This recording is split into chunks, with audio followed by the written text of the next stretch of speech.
before you went to JJ School of Arts, I believe there was a moment when you were considering studying cinema. Um, Now you clearly love the movies, ample proof everywhere. You've also called it the complete medium quite often. What tilted the scales in favor of studying art over studying cinema at that point? Uh, well, I was very good in drawing and painting, Yeah. and it was very easy to just take a paper and start drawing on your small desk. Yeah. I think one of the reasons that painting was accessible, and I immediately realized, when I was looking at lots of movies, and soon I realized that it's a teamwork. It's like you work with many people, and there are instruments, and there are technology, and there is a chemistries which is involved, and those things made me I was little scared of that, and then I also was aware that it's expensive medium. So, like even for just to take a simple photograph, you need a camera, and in those days, of course, films were there. So get films, then get it developed, and all that thing. Yeah. So in that sense, the painting was the most sort of at hand things, that I can just buy a small notebook and start drawing with a pencil. It was that easy, and I was good at painting also, very much. Of course, that's why I'm a painter. Atul, it's interesting. You say that you were possibly 11 or 12 when you started to think of taking up painting as a career. From what you grew up in Bombay, you grew up in Ghatkopar, very much here, yeah. So, it's interesting to me to try and understand where you were growing up. Was this an option back then? Did too many kids actually think of becoming a painter or becoming even a writer? Or was it a very unconventional choice, or did it come from someone in your family? No, actually, it was unconventional. It was not easy even for me. Though my parents were very supportive, but my elder sister insisted that I should go to architecture, and she insisted that I should take in my 11th standard history instead of history, geography, and civics, take maths and physics, chemistry, and I failed twice in my SSC due to that. Of course, that during those 2 years I did lots of painting. My father gave me first class pass, railway local train pass to go from Ghatkopar to VT, so I can have a look at the exhibitions at Jahangir Art Gallery. And so yeah, the fear was that there is no future in this. There is no one would starve, because that's not the that was pre-art boom. Exactly. At the most, you can be a drawing teacher or a school a job of a teacher or a professor somewhere in art school or in a primary school, but otherwise what about the future, surviving, all those things. So there were really neighbors and relatives also would encourage that point, that don't allow him to do painting. But then I was so good, and I was winning those school competition awards and prizes, that they realized that so much passion and love I have for painting, so he should be allowed. And of course, when I failed twice in SSC, then everyone realized he has gone case, and he should simply do what he really loves it. And then I joined JJ School of Art, and then there I was like a king. I was enjoying painting so much, and that passion, from those days till today, it has remained same. It's not that I've achieved, I have kind of got everything, and it's not that anxiety and joy is still there. That's terrific. But coming back to art and cinema, other than the obvious, what for you are the key similarities and differences between the two mediums? Purely in terms of expression. Obviously, logistically, they're completely different mediums. For example, what does art afford you that cinema would not be able to, and vice versa? What could perhaps cinema have afforded you as an artist which art cannot? Yeah, well, there are two things. I think as far as art painting is concerned, it's like it's one man's activity in your private space, and there is total freedom. Whatever I want to do it. Of course, there are viewers, there are you know, people who look at your work and your past and your future, and there are a lot of constraint and pressure once you are out there as a professional, you know. But otherwise, basically, essentially, this is a total freedom is there. You know, I don't have to prove to anyone. I just do it for myself. I just do what I really want to do, and no one can dictate me, guide me. I am not painting for someone. So that's how it starts, you know. And in cinema, I mean, you know, first of all, you need a huge finance to, you know, and someone puts that money and he expects some return, you know, and that's how it starts, you know. And otherwise, for me, the cinema is a complete medium. No doubt about it. You know, there is a visuals, there is a sound, there is a performance, there is a music, there is so much to it, you know. And there is a time span which is involved, all this. So it's something which is I think one of the greatest medium, you know, of the 20th century. Cinema is, and it engages you immediately, you know. When a viewer goes to the cinema hall or in the theater and watching movie, and you know, within a few minutes, you know, he is there, forgetting everything. So I think the medium has a profound quality. You know, from what I understand of your body of work, I would say roughly there are two ways in which cinema has influenced your work. One is what I would say is the indirect influence, which is from watching cinema, you know, from the craft that you learn from watching a filmmaker, what he's done with a movie, and then translate it into your own medium. That's an invisible, indirect. And then there's a direct influence where you reference cinematic tropes or cinematic images in your artworks. So I want to start talking about the latter first. And my first question would be that, you know, in a world populated with Bollywood images which have been rehashed as kitschy cool, you know, it's become a trend over the last decade or so. How do you stay inspired to reference Hindi cinema? Yeah, I mean, see, from early days, and I was born and brought up in Bombay, here in Ghatkopar actually, and movie was always there. You know, one of my first experience of, like if I have to say, which are the first paintings which I saw. One at home, the oleographs of god goddesses. Being my mother being a very religious person, so there were, you know, all those calendars which used to come during the Diwali, then they were framed and they were all there up, you know, on the wall. And second thing was, like, while going to town, you know, I would see the huge hoardings, the painted ones.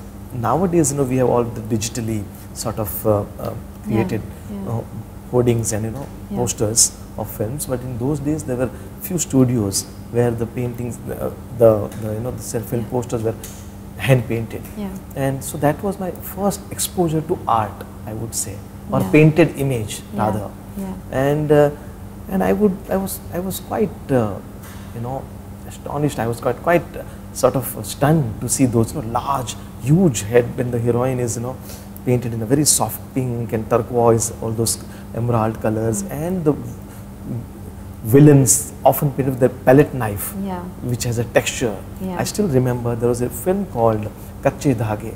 It was about the dacoits, and Kabir Bedi and Vinod Khanna, they were the dacoits. And, you know, the large heads were painted with a palette knife with extreme orange and violet light thrown from both the sides, or green and red kind of thing. So, you know, I still remember those things.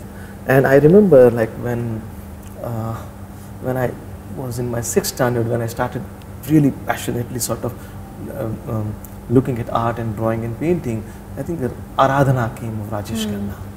And my God, it was, it's sad that this year he passed away, but it was phenomenal. You know, looking at and watching his movie, Rajesh Khanna's films, like all this, you know, Aradhana and Do Raste and Anand and Amar Prem. So I remember I have 5 sisters, and 4 are older elder to me, and they were all quite a fan of Rajesh Khanna, like everyone else. And to impress, my sister's friends, all those girls who used to come home, I would keep on drawing portraits of Rajesh Khanna, one after another, whatever, the magazines which used to come home, or even the newspaper ads, there. So these things were there. And I think, much later when I started, quotations and reference was always a part of my work. I see, all kind of arts, and I get engaged with all those, from early Italian masters to Chinese calligraphy or to contemporary art, whatever. And somehow when I start doing my own work, I immediately I'm remembered of something. And if I'm remembering some other artist's image, I incorporate, I allow it to even include it in my painting. So that was happening. And at one point, when I thought that there is lots of,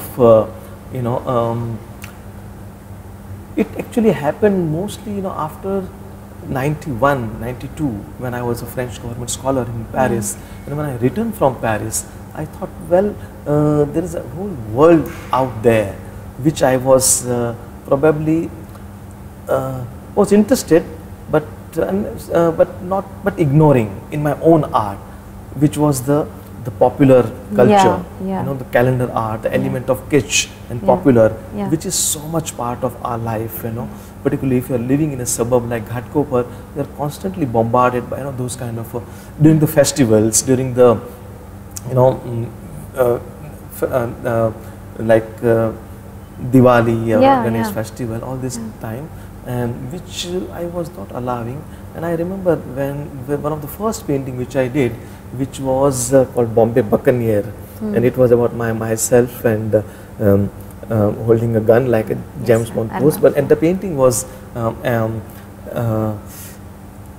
inspired by a film called Bazigar, where Shah Rukh Khan and two actors in his glasses are been depicted. That was the small tiny newspaper ad which I saw, and I kind of did my own version of that, depicting two of my favorite painters in my glasses. And after that I thought, oh, this I should allow more and more, and I was enjoying actually. When I would paint film star, and when people recognize it, so it's already established image, which I'm just kind of incorporating my work. But along with that, I would juxtapose in such a way that it would create another meaning altogether, retaining the the personality of the those film stars. Like for example, wanted to do this for a long time. This series of station signs, and when Project Cinema City happened, and I did this thing. It's obvious cinema is there and city is also there, and wanted to, and I'm a great fan of the villains of Bollywood, particularly of the 60s and late 50s, 60s, 70s. Now we have different kind of villains probably, but those were very, very stylized people, the way they would been depicted in those films.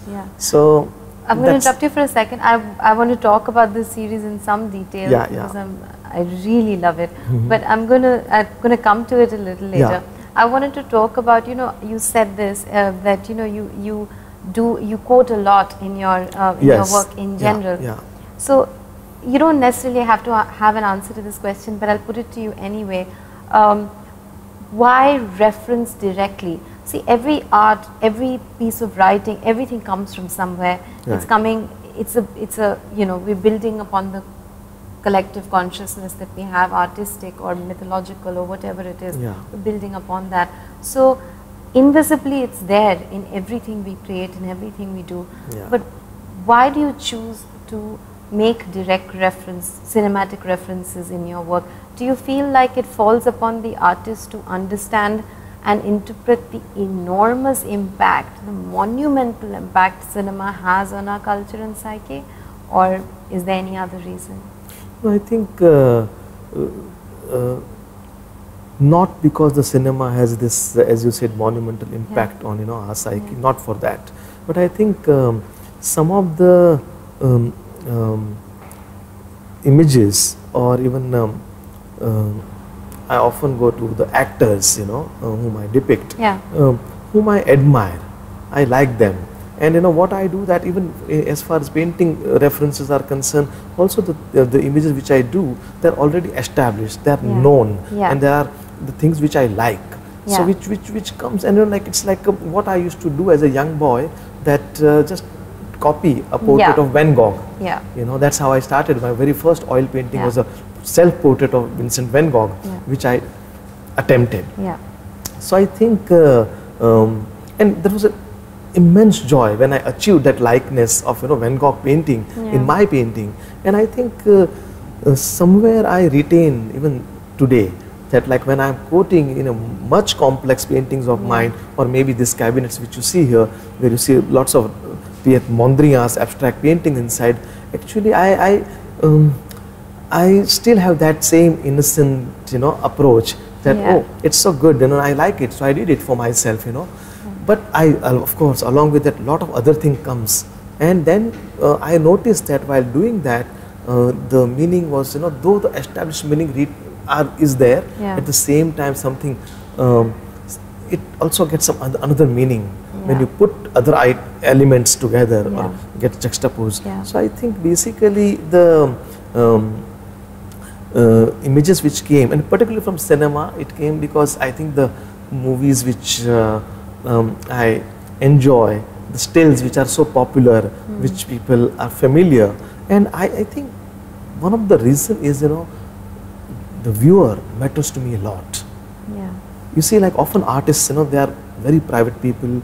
They just do it in the studio what they want to do. It gets exhibited. They are not, for maybe a right reason also, they are not much, you know, concerned how the other people would see it and all.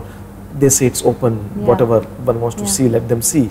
But in my case, you know, I'm really concerned at how people see and how people don't see in a painting. And particularly, you are living in a country like India, and a city like Bombay, a suburb like Ghatkopar, in a chawl. You know, all my 50 years, actually I moved in this studio just 2 years back, 3 years back, but where I was born and brought up, same home in a chawl become my studio for more than 20 years. And so, you know, my neighbors, you know, they were my first viewer. They were the audience, you know, who would see me. They've seen me drawing portraits of Rajesh Khanna to much more complex works on roller shutters and other stuff. So they you know, they were also getting educated with me, because they were watching my painting, and I love to share, I love to talk what I'm doing, why I'm doing this, all that. And I think in that context, I think I feel that I want to create art which should be one should be able to understand, or one should be able to relate at least. So there are, you know, elements which I put which are familiar, and so they immediately are drawn to those things. And then along with that, I add many other things which they are not familiar sometimes, and that creates kind of, you know, conflict, and they want to they struggle to understand that, but why I have in one of the paintings which is called A Poem for Friends, where you have a Jayashree T and Aruna Irani dancing in a corner, you know, and otherwise it's full of text of various trades which people do, and totally not related to each other. That kind of list of the trades which are there, and there is this, you know, these two film stars, you know, dancing. So I think, you know, immediately they understand, and then they try to understand, but what does it all mean, you know? So I think, and how to get them engaged, you know, in my work. That is one of my prior concern till today. Okay, so in a sense you're saying that it's about, for you, a lot of cinematic references come from a need to stay connected with your first viewers, you know, your primary viewers, who are people who you grew up around, and in a sense also to stay connected with your own self. I mean, in what you know, what to start from where you started and then take everything else along as well. But the other thing that I feel that you express very well through cinematic references is your sense, that comes across really well with your cinematic references, is your sense of humor. There's a, you know, there's a little bit of a tongue-in-cheek and a little bit of a wry smile. is that, would you say that this is what cinematic references are one of your primary, you know, sort of vehicles for a little bit of fun that you have? Yeah, I think you're right. You know, actually,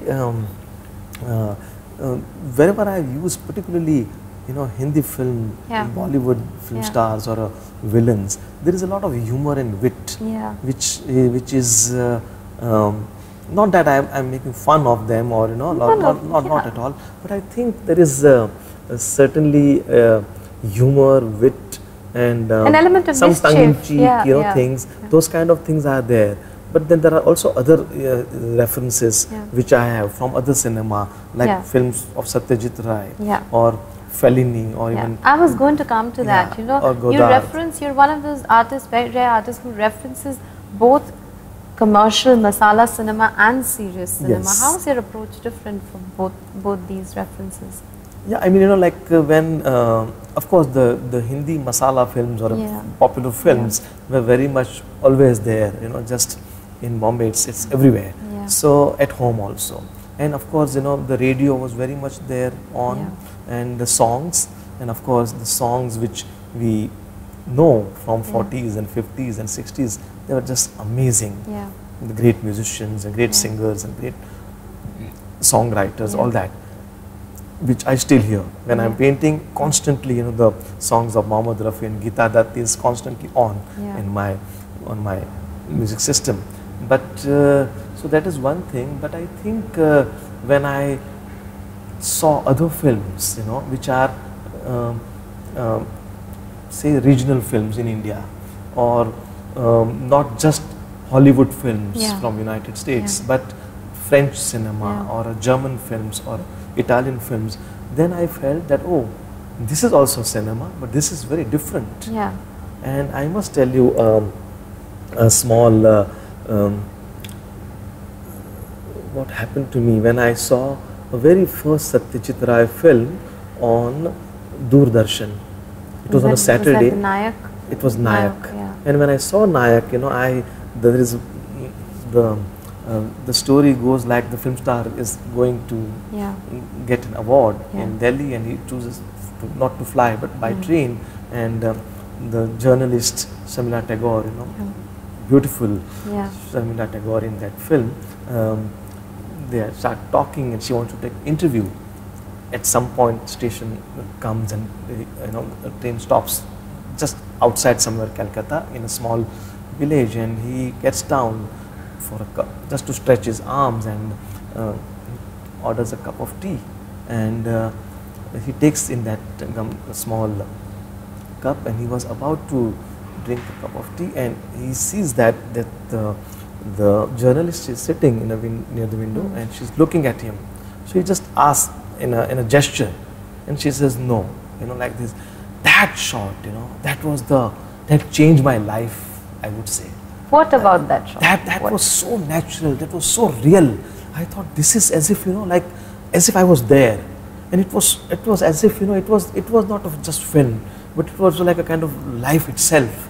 I mean, this is the way, you know, people behave, this is the way people talk, this is the way people would, you know, make gestures, and I don't know, it was probably, it was a kind of evening light, the tonality of the film, the expression of the actors, maybe the shot, and whatever. You know, I don't even remember, probably there were subtitles, but you know, I don't even remember, I don't speak Bangla or understand, but that was a huge impact. After that, I had heard about Pather Panchali and Apu trilogy, but that was the first Ray film I saw, and I said, this is something very different kind of film. And then I wanted to see more and more of that kind of film. Coming back to your own work, I mean, could you tell us by example, perhaps, again, how differently you would reference something from serious cinema that stayed with you, like your Charulata image, or something from popular cinema that you've grown up watching, and is a part of, you know, all our collective memory.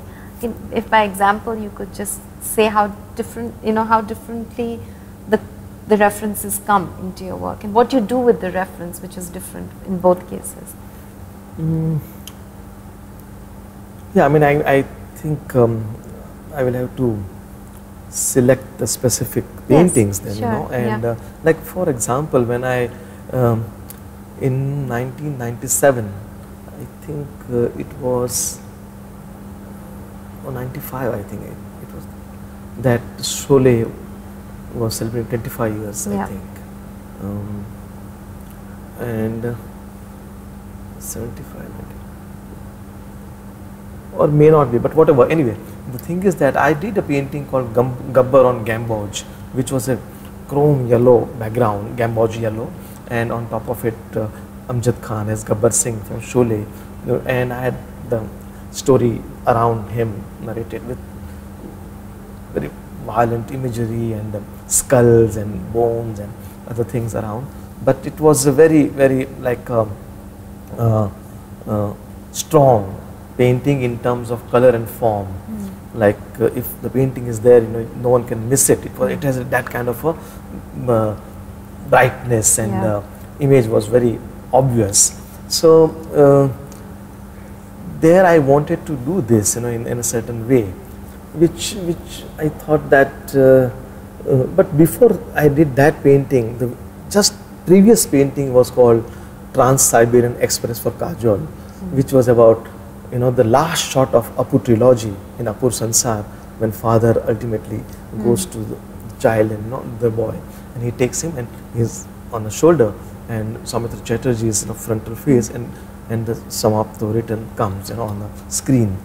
So and that painting had to do with you know, the film was made in 59 and I was born in 59, and I painted it at the end of the century, and along with that there was another very complex work. In fact, the Joseph Beuys drawing book is here, and the artist Joseph Beuys, one of the major installation called End of the 20th Century, with large granite pieces, you know, lying in a studio, a gallery space. That whole thing I had put in the background, and I was just wondering that how time has changed, even in art. You know, the artwork was happening in a very different way. I mean, people were familiar with oil on canvas or sculptures in bronze or in marble, but you know, lots of things changed in last 25, 30 years. So I was thinking about it, how I myself have changed in, you know, in all these years. And probably the boy who is in that film acting as a Kajol, he must be my age. Of course, little elder, little bigger than me, probably. But so I was, you know, I wanted to think about this time and the changing time, and how life gets changed, and how, you know, in a film that man's suddenly wife dies in a childbirth, and how his life changed. We know that the whole story about that particular film, Apur Sansar. But so I think, you know, so that was, it was very brown umber sepia tone picture, you know, with putting imagery from Satyajit Ray film and the images from Joseph Beuys, a German artist work, you know, totally, absolutely separate kind of areas, you know, from where it came. So so that was a different kind of film. But you know, the Gabbar on Gamboge was about you know, about enjoyed actually Sholay a lot, and celebrating and Sholay. You know, I saw first show. You did? Yes, yeah. I remember, I think it was 75, and I saw it in a Basant theatre in Chembur, and because it was a long film, and I remember in interval people were talking, or when everyone came out, they were talking that, you know, the Amitabh Bachchan and Dharmendra, they are fantastic. Sanjeev Kumar, of course, great actors, but the villain, you know, I mean, why? They should have gone for some well-known name or something. And I had gone with my cousin. I was telling him, I think this someone called Amjad Khan, he is the height of this movie, you know, the high point of the film, and he's going to be fantastic actor in future. You just see, you know, and that's what happened, you know, with Amjad Khan. So I remember that, you know. So I think probably you know, the film Sholay and the popular film, and of course we know how much popular that film was. Yeah. So I think Yeah, it was in '97 when India was celebrating 50 years of independence. Many events were happening. Yeah. So when I painted, I was asked in Bombay for a show, and I said I'm going to depict one artist whom I admire, and for that I went to Satyajit Ray's film, still. Yeah. And another film was the Gabbar on Gamboge was shown in a exhibition in Delhi at the National Gallery of Modern Art, and it was about the choose something from popular cinema. I was asked, and I thought of doing something from Sholay, and that's how I did it. And I think I also in the process I took a challenge. You see, it's one can keep on doing serious art with references which are more serious from art world or a serious cinema. But here for the first time my palette was changed completely. I came up with bright colors and very, very garish imagery in my painting, which first time happened. And I think I don't know whether people, of course people loved the painting very much. In fact, it's in a museum in Japan in the collection, but Fukuoka Asian Art Museum has in their collection. But I think I feel that I don't want to get bound or kind of to limit myself to one type of work. I keep on changing always. I feel that every time either my watercolors or my works on laminates or works on shutters or cabinets or oils, I attempt things differently. And I thought that this popular cinema has a lot where I can kind of experiment, explore things in a different way, and very different kind of a genre would come out of this. If I try, different kind of narrative would appear in my painting, and I should do that. I mean, and because I also like that.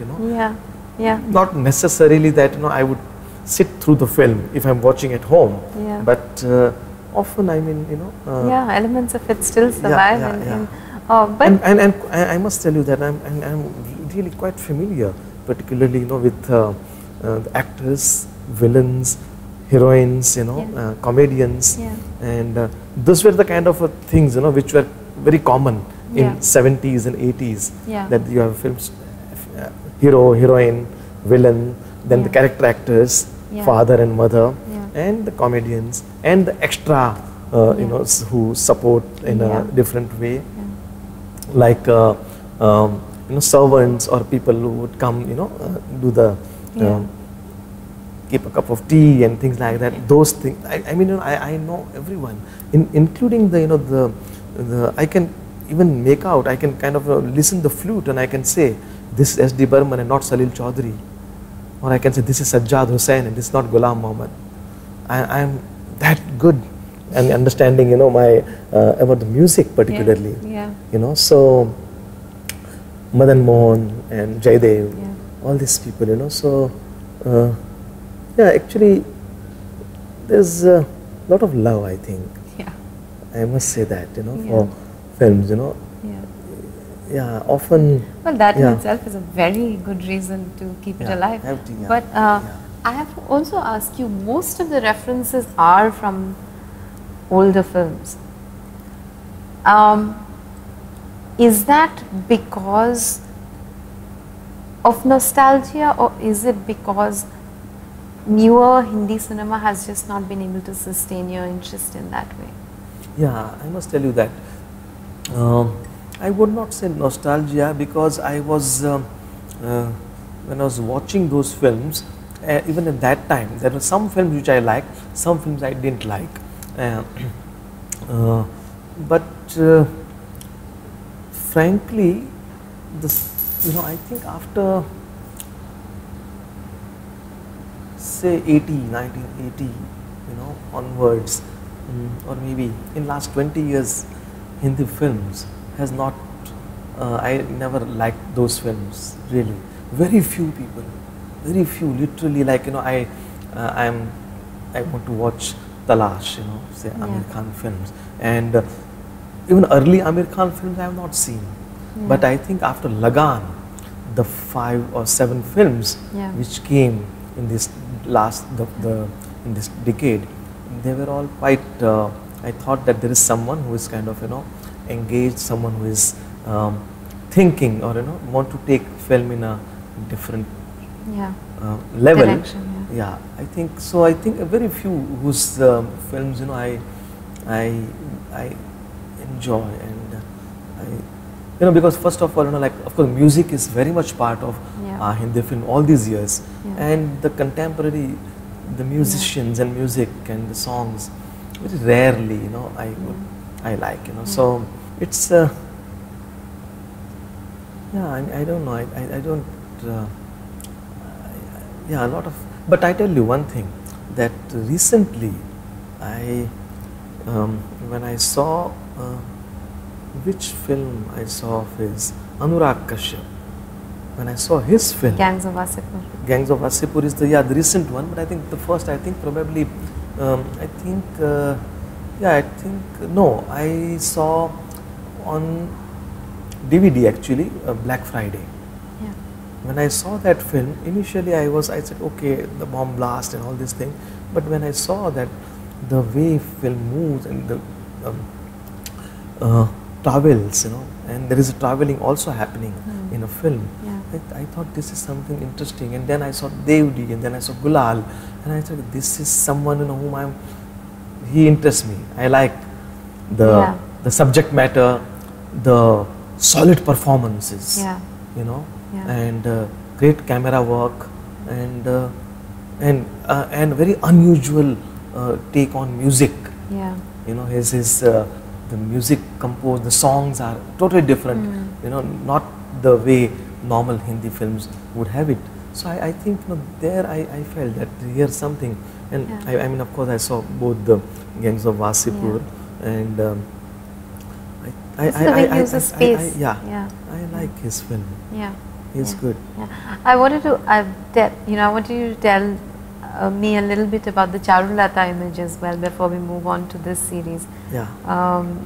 Again, one of your Ray references. How did that come about? Yeah, you know, actually I was doing a series called Saptapadi, Scenes from Marriage, Regardless. You know, there were 24 paintings on laminates, and since I was using the ready-made laminates like Formica, which already had a pattern on it, and I had done earlier works on that medium. Initially, of course, Saptapadi was also filmed in Bengali, in Bangla, and with Uttam Kumar and Suchitra Sen, I think, and Scenes from Marriage, it's also filmed by Bergman, very serious film, and I thought, you know, I wanted to sort of work on this subject of marriage, man, woman, husband-wife relationship, and I said, what will happen, and what kind of imagery would come, and soon, very immediately, I realized that if I take this as in a Bergmanian way, then it's going to be very, very boring, and sort of, you know, I won't be able to engage my viewer, or even I would not be able to handle the subject probably, or maybe it will become too personal. And if it becomes too personal, then probably I would find it difficult to engage my viewer. And soon I realized, okay, create a fiction, you know, create a narrative which is, you know, which not necessarily truth, but go to a wide range of, you know, images, from calendar art to popular films and etc. And in that case, I was, of course, like 3 films with Madhvi Mukherjee, which Satyajit Ray made, Mahanagar, Kapurush and Charulata. All these 3 films had the, you know, wife very much there in the center figure, his wife, and relationship with husband or the ex-boyfriend, and so I thought it would be great to sort of, you know, have this 3 painting called Aarti, Karuna and Charu, these 3 characters from the Ray film, since I like all these films so much, and So I basically wanted to do a portrait also of Madhavi Mukherjee. And when I painted Charu, I thought that why not to have other three actresses from European cinema, and which came in the process, you know. And I painted Brigitte Bardot from Godard film Contempt, Jane Morrow from La Notte by The Night by Antonioni, and of course Lee Ullman from Scenes from Marriage, you know. And having them together in one picture plane, these four actors and four greatest films, you know, according to me, and you know, scenes from those films together in one picture plane would be fantastic to just look at. Beautiful actress, great actress, and great films, and I just enjoyed doing that painting very much. In fact, I kept it for myself. That work is with me in my collection. Did you ever get a chance to meet Ray? No, never. I was too young, and of course, like in 91, 92, when I was away in Paris on my scholarship, I think it was a month of May or April when he died. I was in Paris, and I remember, you know, the front page news on the every newspaper, the master is no more kind of thing, and then there were festivals and films and on TV channels, his interviews and other films were on, and I noticed, in fact, you know, my biggest regret is, you know, these movies of Ray, which I now watch on DVDs, and rarely sometime in a film club screening, but you know, they never screened here. I like last film Agantuk was you know, was released in Paris then, but it was never released in Bombay.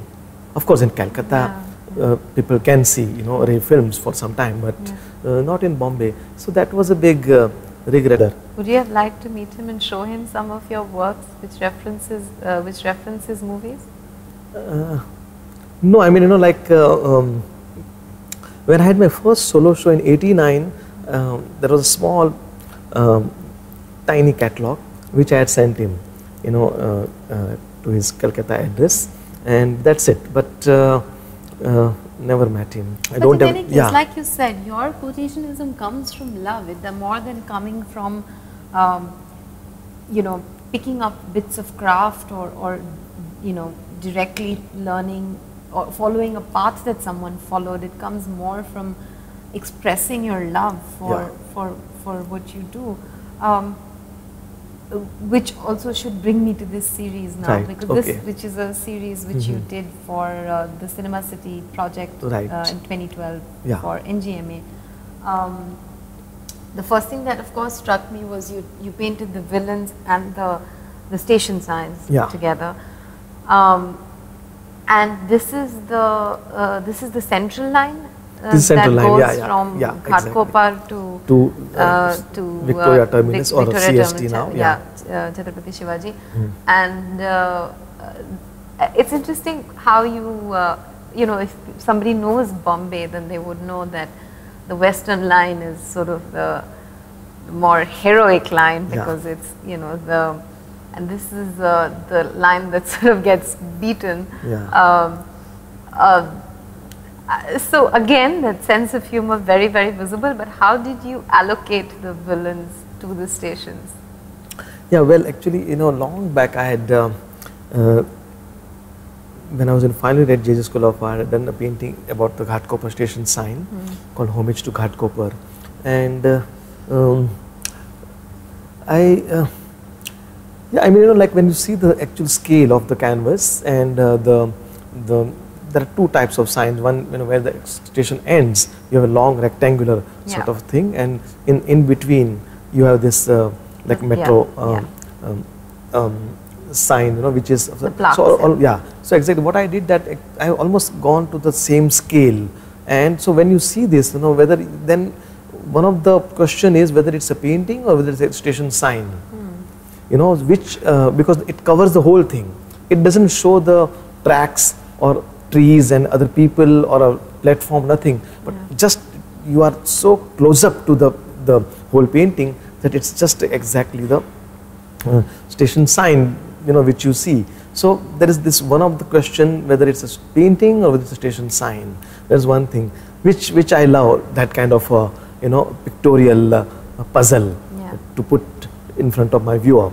Second thing, that you know, when the cinema city we are discussing, it's obvious there's a city because of the station signs are there, and that too Bombay, and that too Central Railway line, because Ghatkopar, where I live, that comes on a central line, and from Ghatkopar to Victoria, the Chhatrapati Shivaji Maharaj station, that CST, there are 13 stations, and I added 14th one with my name. Where there is actual, when you go, I think near Vapi in Gujarat, there is a station, there is a town, small town called Atul. Where you put a vamp instead of yes, exactly, where I put Bindu, yeah, exactly. So, but how did you choose which villain goes there? Clearly you reserve Pran for Ghatkopar. Yeah. Which is, I guess, artist's liberty, so you pick the best for your I think because Pran is my most favorite villain. Has always been, you know, remained that way. So that was very clear that I would like to have a you know, Pran on Ghatkopar. And Gabbar would have to be CST. Yes, exactly. Yeah, exactly. And I thought, you know, Amjad Khan on a CST. And but you know, for so there is no reason. Some people, like lot of people, were asking me that did this people at some point lived in this specific suburb? So I said no, except for Kane Singh, who lived in Matunga, you know. So he actually lived in Matunga? So actually I had another image over there previously, and but I read somewhere, and I said, oh, then if he was living in Matunga, then I have not yet finished the painting, let me have Kane Singh in Matunga. So I just added him because I like him also very much, you know. Amrish Puri, of course, lived in Juhu, but he's on Sion. So and there was no reason why he was on Sion? No. The rest of the selection was you just made randomly. But also, you know, like Sion is also the local name, you know, for Sion is also Shiv. You know, and I think when I chose this image of Amjad Khan from Indiana Jones and the Temple of Dooms, you know, so from there he looks like as if some kind of, you know, some he's got that. With his attire and the way he looks like as if some Saivite or you know, some priest, but who is probably not a good man. So I thought, let me have on Sion, Amrish Puri. But otherwise they were just kind of, you know, I was selecting, basically it's going to be only 14 villains. So which 14 people should be there, you know, and the people who I enjoyed very much. That was important, you know, and that's how I kind of, you know, selected this, you know, Shatrughan Sinha and Jeevan, and of course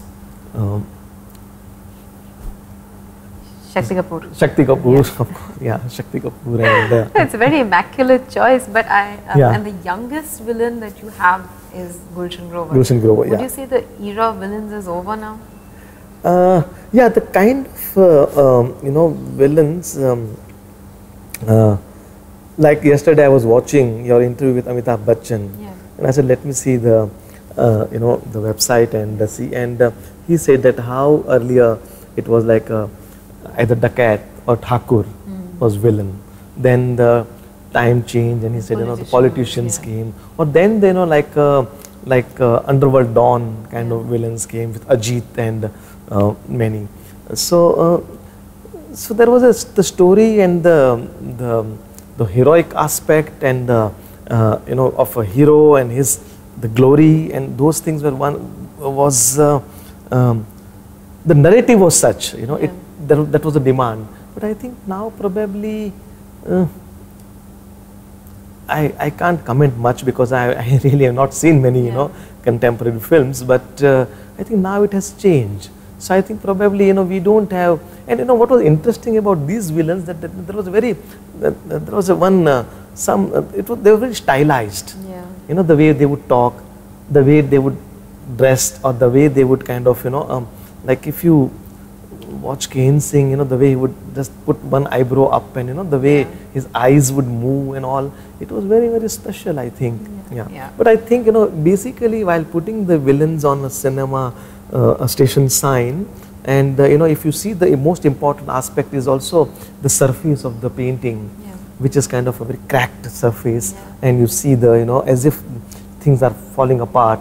There are drips, blood drips and things. And I know, what we have also gone through, the whole country actually. But Bombay, during after the mosque was demolished, the serial bomb blast, and the rise of underworld, terrorism, and this whole, and the train blast, and in 26/11, all this thing. I think it's also elegy. I feel this series is the elegy to the city. I feel, and yeah, I mean, not that these people are bad and the city is bad and thing, but something, the aspect of, or the element of evil, which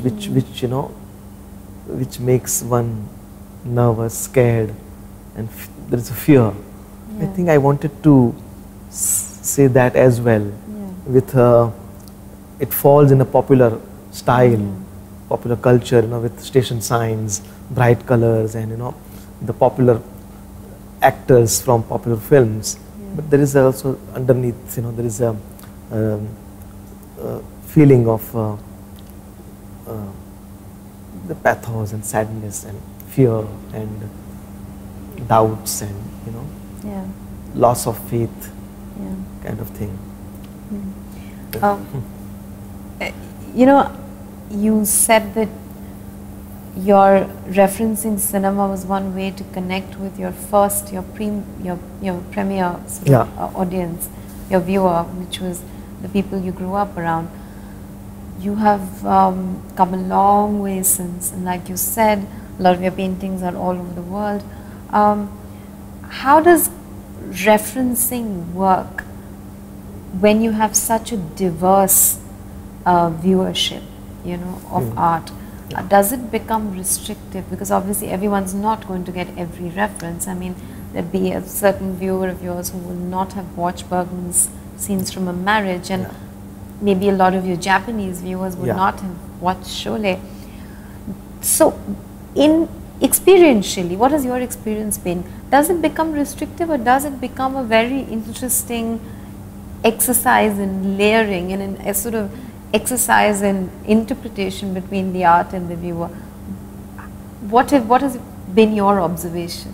Yeah, I think you are quite right actually, because often I have very specific references in my work, and not necessarily often people would sort of recognize those things. But I tell you, but along with that, there are a few other things which I also add or include in my painting. Like one of my paintings called Ganga Avataran, after Raja Ravi Verma, the descent of Ganga. Now out of that, after the oleograph of Ravi Verma, I painted that, and on the river which comes from the sky, it's a female figure which Ravi Verma painted. On top of it, I had superimposed nude descending staircase by a avant-garde early 20th century artist Marcel Duchamp. Now what happened when I did that painting, my mother, when she saw, she is familiar with this image, and she is familiar with the myth of Ganga, and so she recognized everything, but she could not understand the this very abstract, dark kind of a form which is superimposed over the image of Ganga, and so she was quite baffled. Now what happens when I'm showing this image through slide presentation or actual painting when it travels abroad? People are there, in Europe, they recognizes, they are familiar with Duchamp, Marcel Duchamp's this well-known iconic image of early 20th century art, but they are not familiar at all with the myth of Ganga. Now I am aware of both. So what happened? Then they are also puzzled there, like my mother here. So I think in the process I engage them for a longer time, them to understand what it means, because partly they have got it, only part of that they are not getting. So I think I like to puzzle, in that sense, put my viewer in a position that they have to struggle hard to understand. And in the process I realized they are longer time they remain with a painting. and actually physically also sometimes, mentally or psychologically as well. There is this chance of, you know, not reaching to larger audience, but I think, you know, how large you can reach and how much one should attempt and do it. So ultimately, you know, I think I just do it, you know. The first thing is that whether I am enjoying or not while doing it, you know. I'm going to come back to Ray for a second. Do you feel like his education in art, you know, he went to Shantiniketan, he was Tagore student, and that showed through in his films? Could you see it as tangible? I think, I think he also has said that, you know, after doing economics or something, and it was her mother who insisted. And he was not keen to go to Shantiniketan, but, you know, she made a big fuss, you know, and he was forced to go to Shantiniketan, but to become a painter. Of course, he never continued, he never did painting, but become a graphic artist or invented advertising. But the 2 years what he studied under Nandalal Bose, and of course, as a young boy, he did meet Rabindranath Tagore, and I think that had Binod Bihari Mukherjee was there. So I think he made that documentary, that lovely documentary. And of course there's a beautiful documentary called Inner Eye on Binod Babu. But I think certainly the Shantiniketan, because, you know, he got acquainted to the Western classical music there with a German teacher who was there, and who would be listening, and he would kind of put notes, and that's how the notations and all this he learned there. And I think the basic philosophy of life, like in one of the interviews he says that Nandalal Bose said that, you know, when you draw a tree, you know, don't draw the branches and leaves first and come down.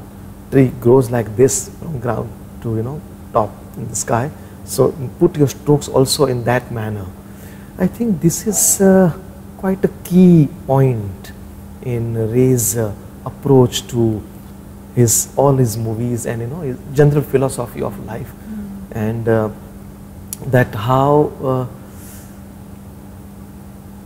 you know, I mean, difficult for me to say, but extremely sensitive approach towards the relationship, towards human being, the, you know, the life, whether in a village or in a city, how much to show, how much not to show, that control, immense control over the, you know, the expression.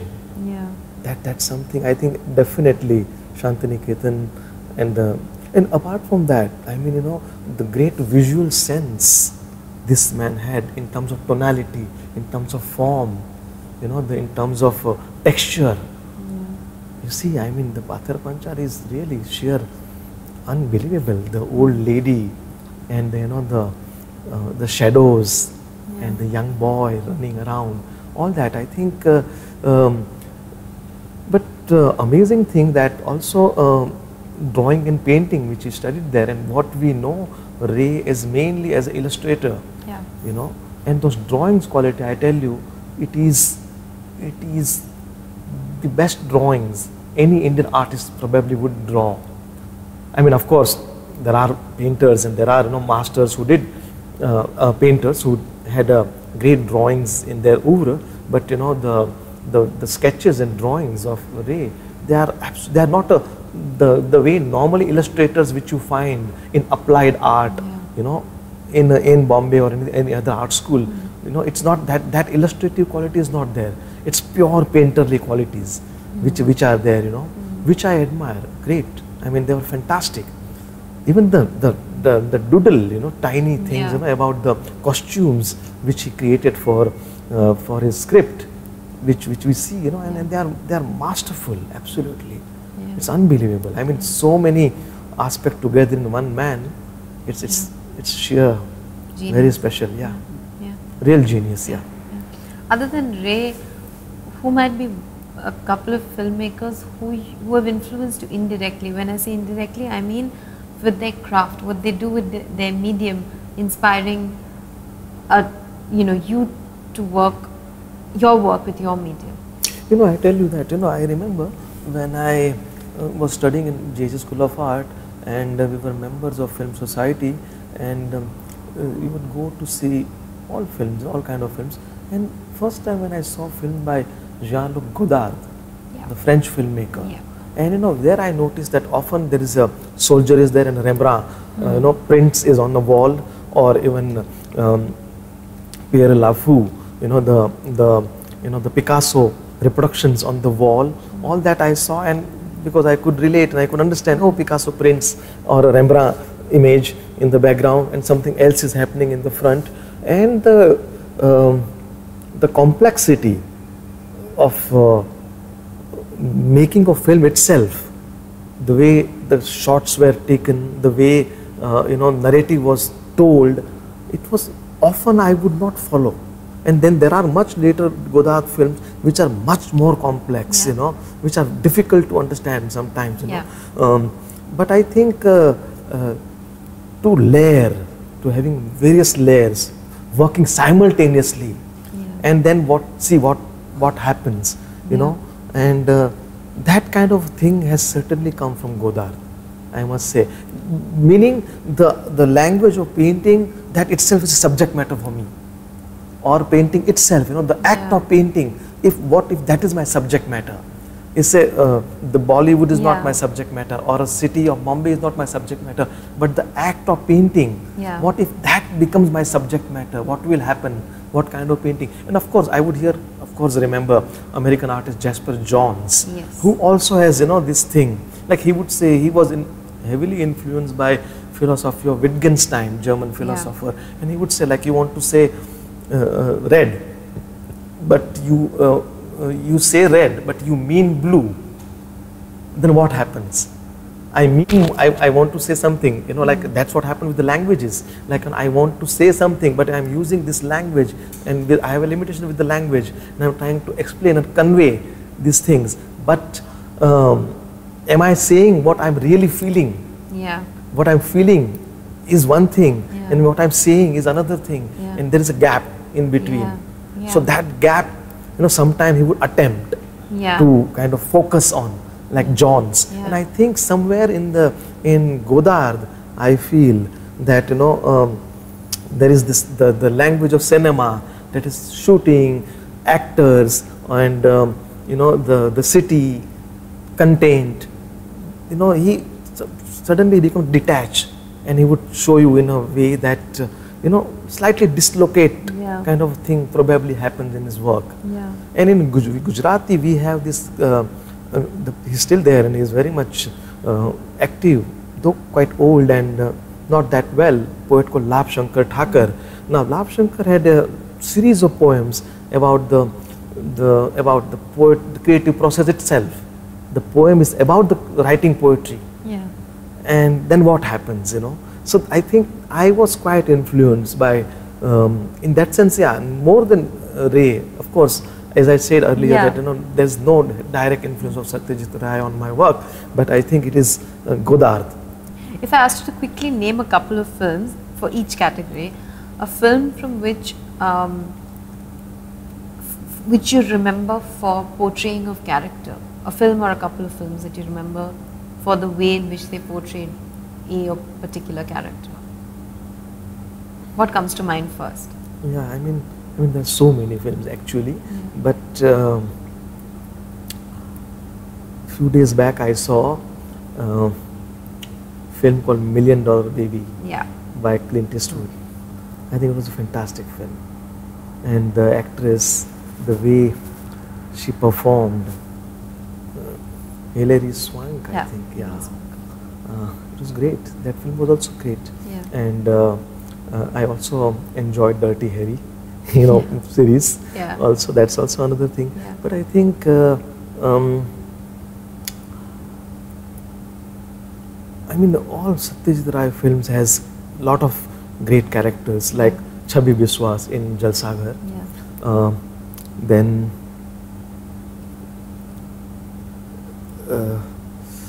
Sharmila Tagore in Aranya Din Ratri, and this film, and of course the young Jean-Pierre Lard in 400 Blows, you know, that young boy, and quite many films are there, which would come. What about building a mood? A film that you remember for the way in which it built mood of a couple of films?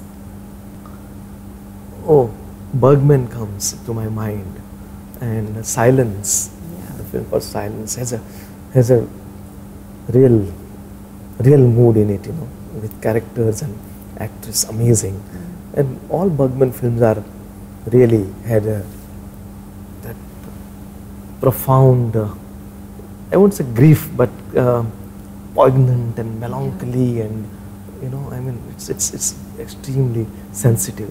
So Bergman I like. I also enjoyed when I saw first time Tarkovsky. You know, Tarkovsky's film has though that kind of a thing, mood. You know, the way drip of water or a milk, you know, flowing, or a poured Stalker and Mirror, and even the very first film, of course Andrei Rublev, but Ivan's Childhood. So those films I remember. Then much later I saw, if you say The Three Color by Kieslowski, those films I liked, very much. And What about a film you remember for stylization? Sorry? For stylization. Stylization? Oh, I had not seen for a long time, but you know, when I saw, not recently, but some years back, Tarantino's film Pulp Fiction. It's obviously a very stylized film, and so that comes to my mind. It's an obvious choice, but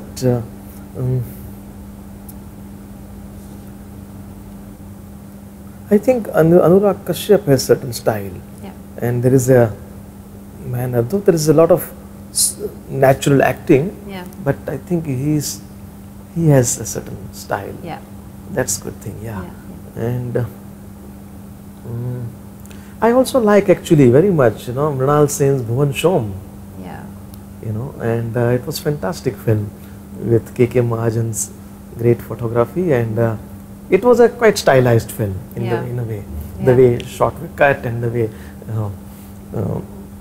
narration being told, it was good. You know, you touched upon this a little earlier. You were talking about how you're very interested in your viewer, unlike a lot of you know, perhaps artists. But has cinema in any way influenced who you engage with and how you engage with people? Can you think of any instance? You know, it doesn't have to. In my own context, no, I think, you know, what I feel that it's strange that, you know, when I see world art, particularly the art of paintings, and there are lots of minimalists, which, you know, there was a whole period in 60s, 70s in America that paintings were just flat colors or very little sort of gesture and action. But so I like those works as well. And but in what I noticed in the West, particularly in the visual art, that they are more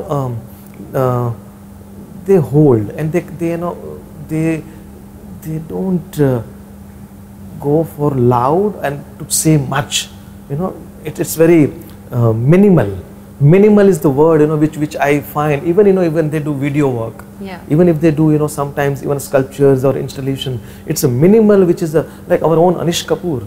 You know, he Indian born, living in London, doing work from there, you know, large scale thing, and huge sculptures, amazing artist, no doubt.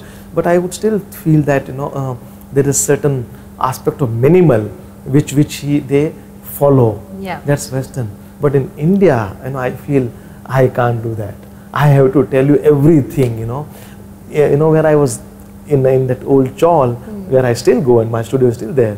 Everyone would ask me who had come, why he was here, this group will come on television, or it's a special film, what is it, tell us. And everyone wants to know everything, and we are like intimidated. I will kind of, people have been kind of, come and talk to you all the time, So I think in that, how can you be minimal, in country like India, city like Bombay. So I think in cinema, I find that lot of things been told, said, and particularly Hindi films, so you have, like emotions are shown through songs and with whipping and crying and festivals and all kind of things.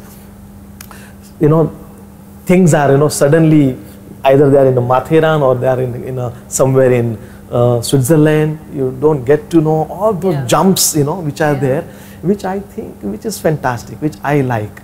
And I think, that comes. So I think, like when I started doing these cabinets, I thought, keep it little small, but then gradually, I have to have lots of things. I must have a lot of things in my work. And I think probably that has to do my interest in cinema, because there is a story, there is a music, there is actors, emotions, all these things, and to put them together. But some of my friends often tells me that, why don't you make a film? Now probably, okay, in those days, you opted for pure painting, and no doubt, but often, just yesterday I got a mail from a friend called Linda Banglis, one of the top artists from America. So she had sent us some pictures of my installation in Kochi, and she said, oh, I see lots of stories here. It's a film, it's just a film. The line in Hindi cinema between commercial cinema and art cinema is very, very distinct. They are two separate worlds altogether. Yeah.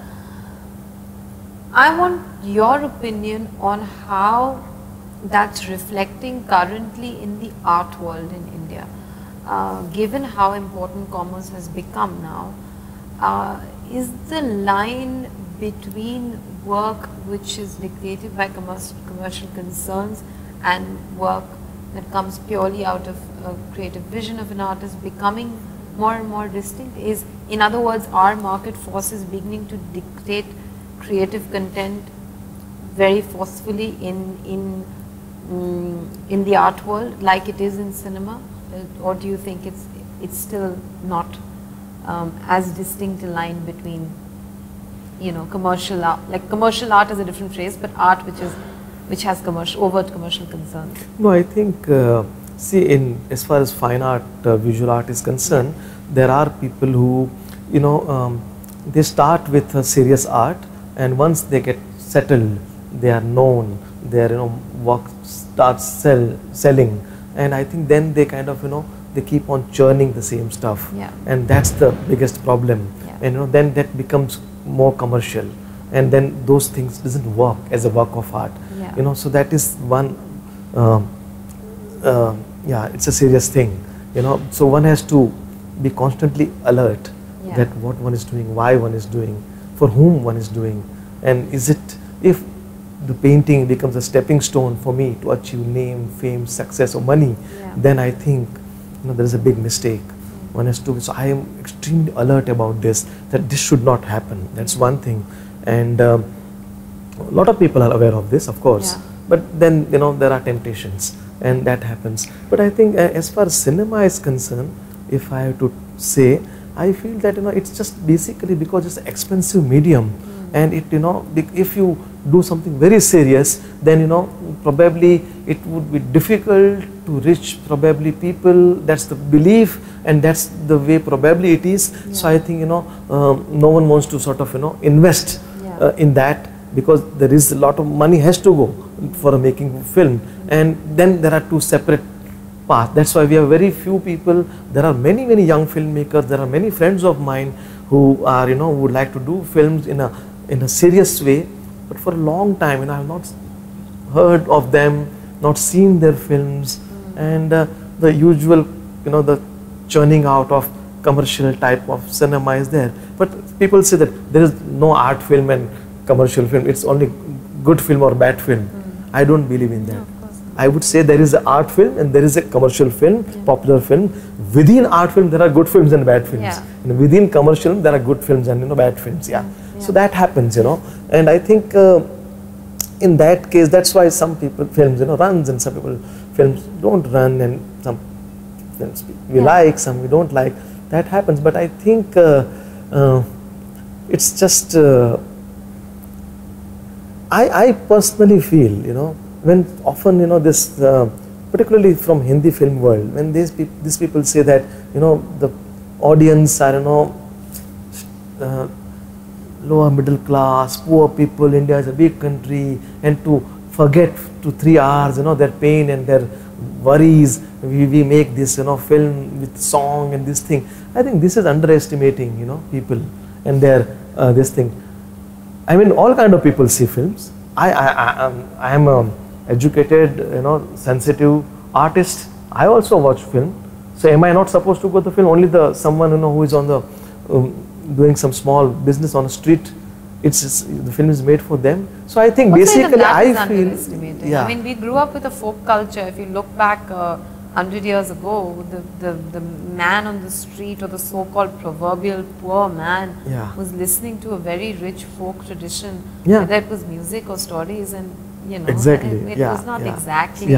So I feel that, you know, this to kind of just to give this excuse that, you know, we make film for common people and common people like this. So we make that is something, well, probably maybe true everywhere in the world, you know, and people like those kind of films probably, but I don't know, somehow it's very at one side I have so much popular films which I really like, also enjoy also, at the same time I hate this, you know, Hindi cinema. I hate it. You know, it's actually, it's that kind of feeling, you know.